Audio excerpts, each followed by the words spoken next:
Здравствуйте, я Калыкова Жулы Жумабаевна, учитель русского языка начальных классов с казахским языком обучения, преподаю в школе имени Брайла Тансарина. С переходом на дистанционное обучение хочу поделиться своим видеоуроком на тему «Четыре сестрицы».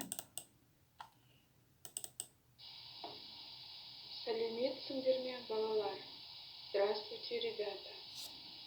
Урок русского языка. Тема урока «Четыре сестрицы». Сегодня на уроке вы будете отвечать на вопросы, использовать глаголы в нужном времени. Задание номер 1. Урок 53.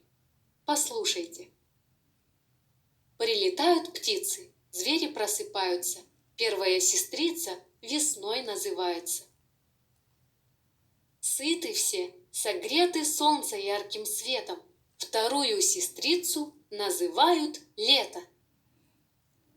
Сделаны запасы, листья облетают.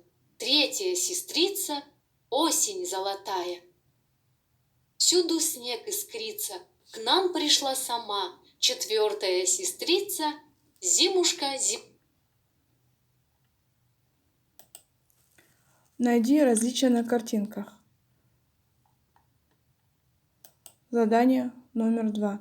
Угадай и отметь, о чем говорится в стихотворении. Задание номер 3. Прочитай текст. Дай название тексту. Составь вопросы к прочитанному тексту. Выпиши в рабочую тетрадь глаголы прошедшего времени единственного числа. Словарная работа. Сөздік жұмыс. Запиши слова в тетрадь для словаря и запомни. Домашнее задание. Упражнение 4, страница 51. Прочитай предложения и дополни их прилагательными. Запиши в тетрадь.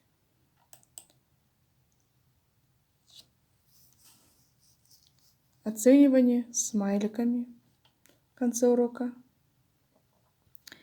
Я использую WhatsApp Web. Он доступен, так как он более доступный. Скачиваю презентацию и отправляю в общий чат.